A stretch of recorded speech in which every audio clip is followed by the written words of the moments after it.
온 여름이 어느덧 찾아왔네요. 다들 안녕하신지요? 저는 30대 후반의 여자이고 제 아버지를 쏙 빼닮은 두 딸아이를 키우고 있는 엄마입니다. 땀이 흐르는 계절에 여러 가지 작은 것에도 짜증이 쉽사리 나곤 하는데요. 제 사연은 짜증도 묵혔을 만큼의 사건이어서 지난 한 달 동안 저는 마치 한겨울 속에 사는 듯 했어요. 한여름에 시리도록 아프게 만든 저의 사연을 그럼 시작해 볼게요.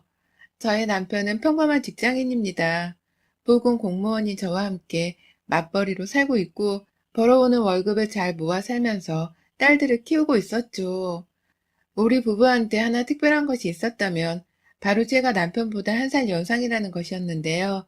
지금이야 세상 천지에 연상연하 커플이 너무 흔하기 때문에 애 어른들조차 별스럽지 않아 하지만 제가 결혼을 할 적만 하더라도 저희 친정부모님이나 시부모님께서 너무나 고지식 하셨답니다. 남자는 오빠여서 여자를 잘 돌봐줘야 하고 여자는 내내하며 고분거릴 수 있는 동생이어야 한다는 것을 머릿속에 꽉 박고 사시는 분들이셨죠. 그로 인해서 친정 부모님께서도 이 결혼을 해야 하냐며 고민을 많이 하셨고 저희 시부모님께서는 급기야 점집까지 가서 이 결혼을 해도 되냐며 허락을 받아내셨답니다. 뭐 점집에서 무당히 결혼해도 잘 먹고 잘 살 거라는 말을 해줘서 저희 부부가 지금 결혼해서 애 낳고 잘 살고 있는 거겠죠. 하지만 그 당시만 해도 이렇게까지 결혼을 해야 하나 싶어서 머릿속도 하얘지고 불쾌함은 정말 하늘을 찔렀었죠.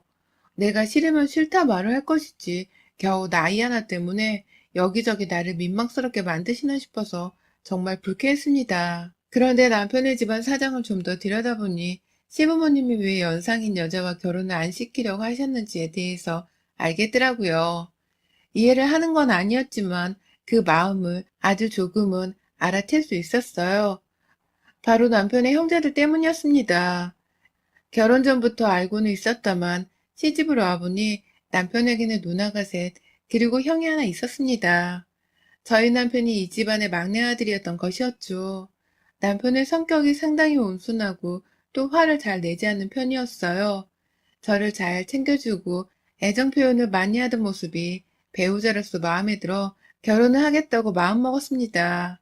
결혼을 하고 시댁 식구들을 몇 번 마주하다 보니 왜 우리 남편이 일이 순둥일 수밖에 없었는지를 알겠더라고요. 시누이들과 아주버님의 성격이 정말 하늘을 찌르듯 세셨던 겁니다. 무슨 말 한마디를 하더라도 목소리의 데시벨이 확 높아져서는 옆에서 누가 스피커를 켜놓은 듯이 쩌렁쩌렁 울려 퍼졌어요.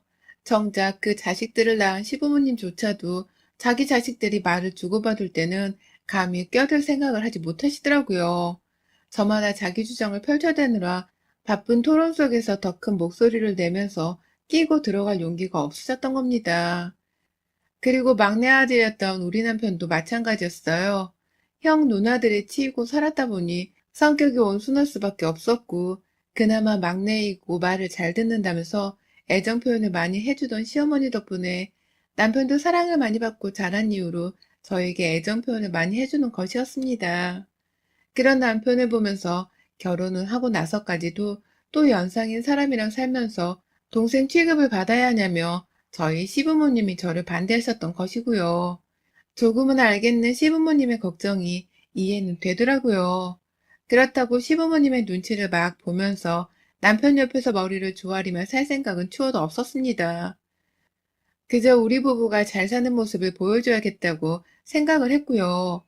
시누이들이나 아주버님들도 다들 목소리가 크고 성격이 좀 드실 뿐 막내 동생의 와이프인 저를 막내 여동생 보도 귀여워해 주셨기 때문에 처음 결혼을 하고 나서는 딱히 시댁 문제로 얼굴을 붉힐 일이 없었습니다.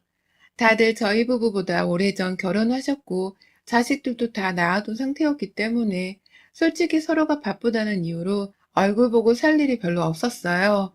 명절이 되더라도 형님들은 저마다의 시댁에서 차례를 지내다가 저희 시댁으로는 나중에 나오셨기 때문에 저랑은 마주칠 일이 없었고 저는 오히려 아주버님네랑 자주 보면서 더 친하게 지내왔던 것 같습니다.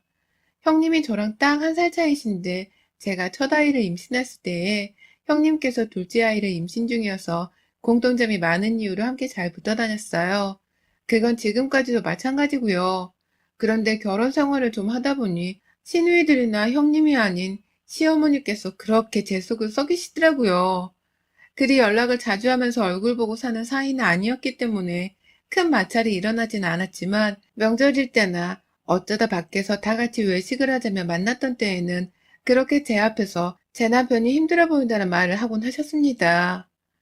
위로 줄줄이 형제들이 있어서 늘 구박받고 사는 애나 다름이 없었는데 어째 결혼하고서도 그 팔자를 못 고치는 건지 얘 얼굴이 바짝 말랐네 말랐어. 라며 쯧쯧대며 남편의 얼굴을 막 만져보며 안쓰러워하는 거예요. 그게 사실이 아니니까 남편은 당연히 엄마 그런 거 아니야. 이 사람이 얼마나 밥도 잘 챙겨주고 집안일도 많이 해주는데 라며 시어머니께 부정을 하곤 했죠. 하지만 저로서는 빈정이 좀 상하더라고요. 나도 돈 벌어오고 있는 직장인인데 나만 남편을 챙겨줘야 하는 건가 싶고 남편은 또 그런 시어머니한테 내가 모든 살림을 다 책임지고 있다는 말을 했어야 하나 싶어서 말입니다. 여러 번 시어머니는 제 앞에서 대놓고 남편을 잘 챙겨주냐 물어보셨고 눈치 주는 행동은 절대 하지 말라며 자기 아들 기분만 걱정하셨어요. 매번 똑같은 잔소리를 당연스레 듣다가 저도 한 번은 너무 기분이 나쁘다는 이유에 말대꾸를 했었습니다. 어머님, 제가 살림은 다 하지 않고요. 어머님 아들이 집안일을 많이 도와줘서 오히려 제가 너무 편해요. 남편을 잘 만나서 제가 호강을 하네요. 저도 일하는데 남편이 그 정도 배려는 해줘야 하는 거잖아요. 남편은 그런 점에서 생각이 있더라고요. 어머님이 아들을 참 잘 키우셨어요. 라고 말이죠. 그 말에 벙쪄서 입을 다무지 못하고 남편과 저를 오락가락 쳐다보던 시어머니의 표정은 아직도 생각할 때마다 통쾌해 죽을 맛이었죠. 제가 그렇게 말을 하니 시어머니도 약간은 주춤하셨는지 제게 따로 지 아들을 챙기란 잔소리는 덜하기 시작하셨고요. 하지만 그로 인해 살짝 부작용이 생겨났습니다. 차라리 저를 무시하고 없는 듯이 행동하면서 자기 손으로 자기 아들을 챙기는 게 낫다고 생각을 하셨던 것 같아요. 언젠가부터 저희 애들을 봐도 아는 척을 하지 않으시고는 저희 남편만 왔니? 아휴 돈 버느라 수고한다 니가. 딸린 식구가 몇이야 글쎄. 라면서 활짝 반겨주셨고요. 저를 아예 투명인간 취급을 하려는 듯이 다루시더라고요. 애들이야 뭐 형님네 애들이랑 같이 노느라 바빴기 때문에 할머니 할아버지를 많이 신경 쓰진 않았지만 저는 달랐습니다. 바로 시어머니 옆에서 일을 거들어야 하는데 시어머니가 저를 없는 사람 취급을 하니 괜히 따돌림만 당하는 더러운 기분까지 들어버렸어요. 시어머니의 지독한 막내 아들 편애와 사랑으로 인해 저희 아주버님이나 형님도 그리 좋아라만 하지 않았습니다. 아주버님은 대신 막내 아들만 우쭈쭈 한다면서 섭섭해하는 듯한 표정이었고 옆에서 형님도 제게 꼭 오셔서 말씀하셨죠. 어머님은 그냥 도련님이랑 같이 사시는 게 맞는 것 같아. 안 그럼 상사병 걸려 평소에 어찌 사시나 몰라. 라고 말이죠. 형님의 말씀이 너무 공감이 가더라. 저도 모르게 욱하며 비웃음이 흘러나왔고 그러면 남편은 제 표정의 변화를 살펴보며 늘 어머님과의 사이에서 눈치를 살폈어요. 고부관계가 껄끄럽고 별로다 보니 남편은 늘 제 눈치를 보곤 했습니다. 저를 많이 좋아하는 사람이었고 저에게 애정 표현도 자주 하면서 애착 관계가 분명히 있는 부부였는데 꼭 시어머니 앞에선 별 수 없다는 식으로 시어머니 옆에 붙어 있더라고요. 그러니 저도 얘가 둘이 내 아빠가 맞는 거냐면서 시댁에서 어째 얘 한번 챙길 생각을 안 하고 엄마 옆에 꼭 붙어 있냐며 싸우기도 했었고요. 급기야 사소했던 투정이 말싸움으로 번져서는 극으로 치달았을 때에 나 혼자 애 키우며 시어머니 생각 안 하고 혼자 살고 싶다며 이혼하자는 말도 먼저 꺼내봤었습니다. 그제서야 남편도 아차 싶었는지 먼저 사과를 했던 바람에 저희 싸움이 일단락되긴 했었지만 늘 찝찝했었어요. 그러다가 코로나가 저희 부부를 살렸습니다.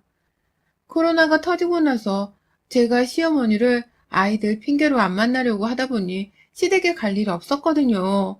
시댁과 거리를 두고 사니 자연스럽게 시어머니 때문에 시댁 일로 스트레스를 받을 일이 없었고 그러다 보니 남편이랑 기분 나빠하거나 얼굴을 붉힐 일도 잘 없었습니다.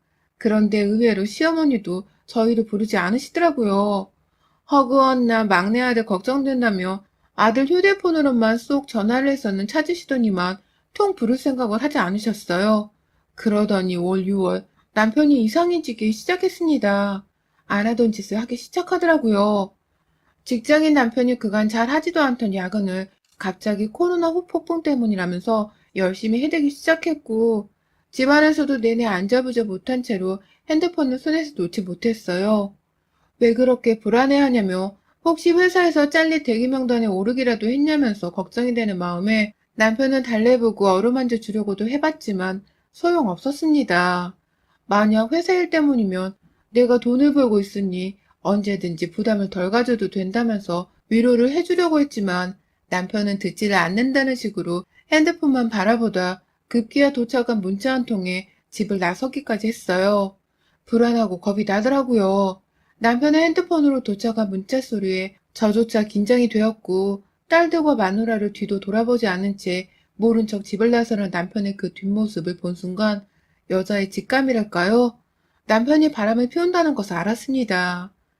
전과는 너무나 다른 집안에서의 행동들이 눈에 띄게 많아졌고 보란듯이 핸드폰을 보다가 연락 하나에 집을 나서는 남편에게서 가정에 더 이상 미련이 없음을 알 수 있었죠. 나에게 애정 표현을 하고 사랑을 주던 내 남편이 하다 이제는 바람이라니. 정말 하늘이 무너지는 게 이런 거구나 싶더라고요. 속썩이던 시어머니로부터 잠시 해방이 되고 나니 예상치도 못한 남편이 뒤통수를 때린 상황이었습니다. 모든 걸 각오하겠다는 마음가짐으로 언젠가 남편이 자신의 바람을 털어놓길 기다렸어요. 조금이라도 아이들에게 아이 아빠의 존재를 더 오래도록 느끼게 해주고 싶어서 먼저 남편에게 말을 꺼내진 않았고요. 그리고 불과 일주일도 채 되지 않아 저희 집은 단순한 충격, 그 이상의 고통으로 몸부림을 칠 수밖에 없었습니다. 글쎄 남편이 멀쩡한 아이 하나를 데려온 거예요. 그것도 얼마 전에 막 태어난 건지 얼굴에 주름이 있는 갓난쟁이 애를 말입니다. 가뜩이나 어린 딸들조차 아빠가 데려온 낯선 아이에게서 심각할 정도로 경계를 했고 저는 급기야 충격의 그 자리에서 졸도를 해버리고 말았어요. 정신을 차려보니 응급실이었고 딸들이 외할머니한테 전화를 했던 건지 저희 부모님이 제 옆에 와 계셨습니다. 모든 얘기를 전해들었다면서 남편이 데리고 있는 애가 누구 애냐며 엄마는 자기 일 마냥 병원 안에서 제게 소리를 지르며 닥달을 하셨고 아버지가 엄마를 진정시키겠다고 병원 밖으로 데리고 나간 사이 저는 그대로 다시 병원에서 잠이 들었어요. 너무 충격을 받은 바람에 당장 내 딸들이 어디서 뭘 하고 있는지조차 신경을 쓸 여유가 없었죠. 퇴원을 하고 집으로 가니 남편은 출근도 하지 않은 채 저를 기다리고 있었습니다. 낯선 그 아이는 제 안방에 들어와 침대 위에 곤히 잠을 자고 있었고요. 언제 또 사들인 건지 벌써 애기용품이랑 침대에서 떨어지지 말라며 애기용 침대베개도 하나 놓여져 있더라고요. 감히 내 집안에 내가 낳지도 않은 애 새끼를 데려와 놓고선 온갖 아기용품까지 사들이다니. 도무지 상식적이지 않은 이 상황에 저뿐만 아니라 저희 가족들까지 날뛰기 시작했습니다. 회사까지 휴직 내고 저희 부모님과 함께 집으로 와준 언니는 남편에게 뺨따구로 날리기 시작했고 저희 부모님은 말리기는커녕 함께 싸우겠다며 주먹부터 들이미셨어요. 애가께서 우는 바람에 졸지에 제가 아이를 달래야 했고 그 꼴이 기가 막히다며 엄마가 뒷목을 잡고 주저앉으시면서 싸움은 잠시 종료되었습니다. 잠깐 동안 상황이 진정되자 남편은 저희 가족들 앞에서 무릎을 꿇고 말하더라고요. 제 불찰입니다. 정말 딱 한 번만 눈 감아주시고 아이를 키우게 해주세요. 당신도 제발. 나 당신이랑 절대 못 헤어져. 내가 우리 애들 두고 어딜 가. 애들이랑 당신이 무조건 우선인데 이 애를 그냥 버릴 수는 없잖아. 나도 정말 피치 못할 사정이 있었어. 라면서 애원을 하고 침을 질질 흘려가면서까지 오느라 허우적대는 남편의 말에 정말 말문이 턱 막혀버렸습니다. 어떻게 내 남편이 혼의 자식을 집에 데려올 수 있었을까 싶어서 믿을 수가 없었죠. 저 순둥이 같던 인간도 결국 성욕 앞에서는 이성이고 가정이고 신경도 쓰지를 않는구나 싶어서 남편을 향한 실망감도 이루 말할 수가 없었고요. 그렇게 졸지에 갓난아이와의 동거가 시작되었어요. 당연히 저나 저희 친정부모님 어느 누구도 아이를 돌봐줄 생각이 없었고, 그러자 남편은 졸지에 자기 형과 누나들한테 부탁을 했나 보더라고요. 온 시댁 식구들은 뒤늦게야 제 남편 혼외자식 문제로 난리가 나버렸고, 졸지에 어쩔 수가 없다면서 집에서 주부로 계시던 둘째 형님께서 저희 집으로 애를 봐주러 오는 상황이 벌어졌어요. 그마저도 형님이 본인 아이들 수험생활 문제로 오래 봐주지를 못하셨고, 그 바람에 결국 시어머니께서 저희 집에 오게 되었습니다. 깔끄러운 시어머니를 보는 것만으로도 괴로운데 남편의 혼외자식까지 들려있으니 정말 첩첩산중이었어요. 집안꼴 잘 돌아간다며 저는 아예 살림에 손을 놓았고 아이들 문제 말고는 남편과는 일절 말도 섞지 않았죠. 제 아들이 저지른 문제가 부끄럽긴 했던지 시어머니 또한 제게 전처럼 무시를 하는 등의 행동은 보이지 않으셨고요. 이대로 살아야 하는지에 대해 진지하게 고민을 했지만 이혼만큼 하지 않으려 했습니다. 어딘가 숨어있을 남편의 상간녀가 그걸 기다리고 있을지도 모른다 생각했거든요. 아이까지 무작정 제 집안으로 들인 걸 보면 분명 밖에서 저희 부부가 이혼을 했어는 본인이 안방을 차지하게 기다리고 있을 거라 확신했어요. 그래서 울며 겨자 먹기로 쇼윈도 부부를 유지한 채 힘겹게 살아가고 있었는데 불현듯 제가 시어머니의 이상한 점들을 발견했습니다. 코로나 시국 동안 한 번도 뵙지를 못했던 저희 시어머니의 모습이 굉장히 살쪄 보이더라고요. 마치 출산을 막 한 사람이 붓기가 올라와 있는 듯한 것처럼 말이죠. 게다가 지 아들의 혼외자식인데 뭐가 그리 끔찍이도 이쁜 건지 얘를 아주 그냥 보물단지 마냥 돌보더라고요.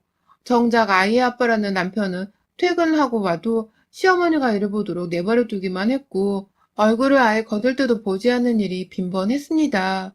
급기야 하루는 아이가 고열로 너무 아파서 응급실을 가야 했는데 오히려 남편은 그 나이 애들은 다 그렇게 커. 병원 가면 되니까 옷부터 입어 엄마. 라면서 차분한 편이었고 아이를 들쳐업고 있던 시어머니는 빨리 안 서두르냐? 라면서 닥달을 하고 흥분한 상태였어요.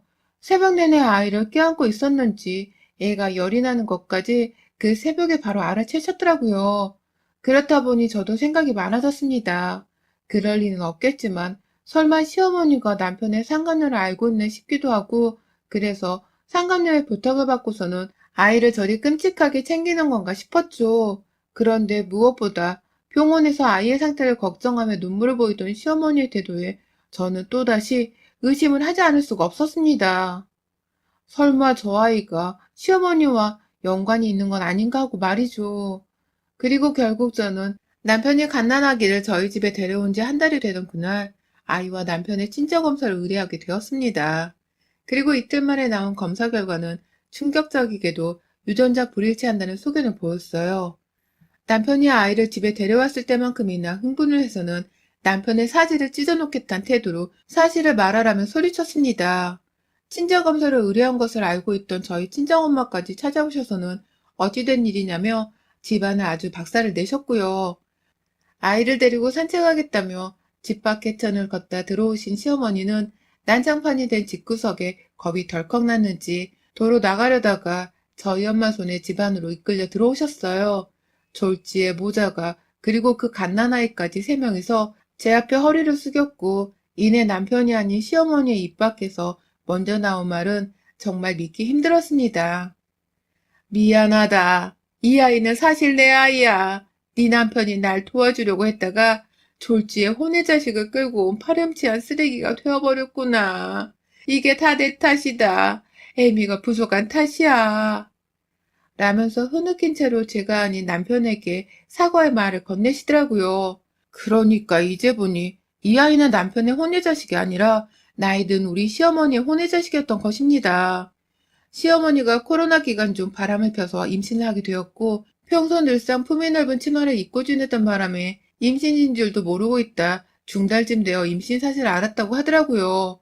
어디다 말할 수가 없어서 결국 친하게 지내던 막내 아들한테만 그 사실을 털어놓았고 졸지에 엄마가 혼외 자식을 가진 채로 출산을 하면 부모님이 이혼을 하고 가정이 파탄날까 걱정이 되었던 남편은 등신처럼 그 아이를 자기 혼외 자식으로 동갑을 시킨 채 온 가족들을 속이려 한 것이었습니다.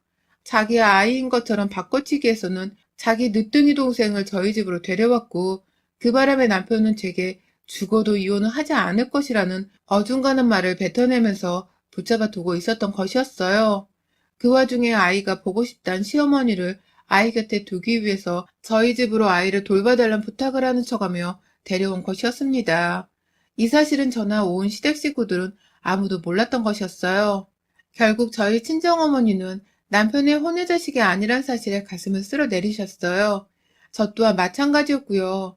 하지만 이대로 시어머니의 혼외자식을 남편의 자식으로 둔갑시켜 키울 마음은 추워도 없었습니다. 그간 저를 투명인간 취급했던 시어머니를 도와줄 마음은 더더욱 없었고요. 지 엄마 아빠가 이혼하는 거 겁나는 새끼가 마누라랑 자식들이 상처받을 건 생각을 못한 건가 싶어서 남편한테도 열불이 터졌네요. 결국 저는 남편과 시어머니를 보란 듯이 온 시댁 식구들한테 전화를 돌려서는 저희 집으로 불려드렸고 시아버지까지 다 모인 상태에서 아이와 내 남편의 유전자 불일치 서류를 보여드렸습니다. 온 가족들이 갓난아이의 출처를 궁금해하기 시작한 순간 옆에서 참고 있던 저희 엄마는 뭐해 이 옆했네야. 나서서 빨리 사과 안 해? 당신 때문에 내 딸은 충격받아 쓰러져 입원까지 했어. 염치가 있으면 네 입으로 바른 대로 이실직고 하고 빨리 다 데리고 꺼져. 라며 다시 한번 시어머니를 들쑤셨고요. 결국 시어머니는 본인의 입으로 시아버지께 실토를 했습니다. 여보, 그러니까 그게 내가 낳았어. 저 애는 내 애야. 라고 말이죠. 졸지에 저와 남편의 가정 문제가 시아버지와 시어머니의 문제로 바뀌었고 온 시댁 식구들이 시어머니를 향한 분노를 들끓다 못해 죄 없는 저희 집에서 물건을 던져가며 시어머니께 폭언을 던지기 시작했어요. 평소 목소리가 컸던 저희 형님들과 아주버님은 전쟁터를 방불케 하는 목소리 폭탄을 투하하며 시어머니를 입독방긋 못하게 닥달하셨고 그제서야 제가 나서서는 온 시댁 식구들을 꼴도 보기 싫다며 내쫓았습니다. 내 집에서 당장 다 꺼지세요. 콩가루만도 못한 집구석 같으니라고. 도대체 나랑 내 딸들은 무슨 죄입니까? 당신들 엄마 데리고 당장 나가요. 애 새끼도 데리고 나가. 이제 내 집구석에서 네 자식 뒤치다거리게 할 생각은 꿈도 꾸지 마. 라며 애를 안고 있던 시어머니를 등 떠밀듯 내쫓았어요. 그 바람에 시어머니께 할 욕이 더 남아있던 시댁 식구들은 자연스레 우르르 시어머니를 따라 집을 나갔고요. 그날 후 저희 시어머니는 시아버지께 이혼소송을 당하셨습니다. 그 나이에 재산분할 소송에 위자료 소송까지 당해서는 그야말로 빈털터리가 되어선 아이랑 단둘이 맨몸으로 쫓겨나셨죠. 남편은 내내 자기 엄마의 치부를 끝까지 숨기지 못했다며 자책을 하다가도 남의 자식을 내 손으로 키우게 만들려 했냐면서 제가 이혼을 들먹이며 시부모님 따라 이혼을 하려고 하니 그제서야 시어머니 문제에 대해서는 입을 꾹 다물더라고요. 결국 시부모님이 이혼을 하시고 다른 형제들까지 모조리 다 시어머니를 욕보이니 남편 본인도 점점 시어머니의 아이 문제에는 뒷짐을 지기 시작했고요. 최근에 들어보니 형제들끼리 어쩔 수 없다면서 돈 20만 원씩을 모아다가 다달이 시어머니께 용돈으로 드리기 시작했다고 하더군요. 시어머니는 그 돈에 정부에서 나오는 지원금까지 더해서는 혼자 독립해 애를 키우며 살고 계시고요. 간간히 시어머니 아이를 보기 위해서 시어머니 사시는 자취방으로 찾아가는 남편의 뒤를 쫓아가 본 적도 있었습니다.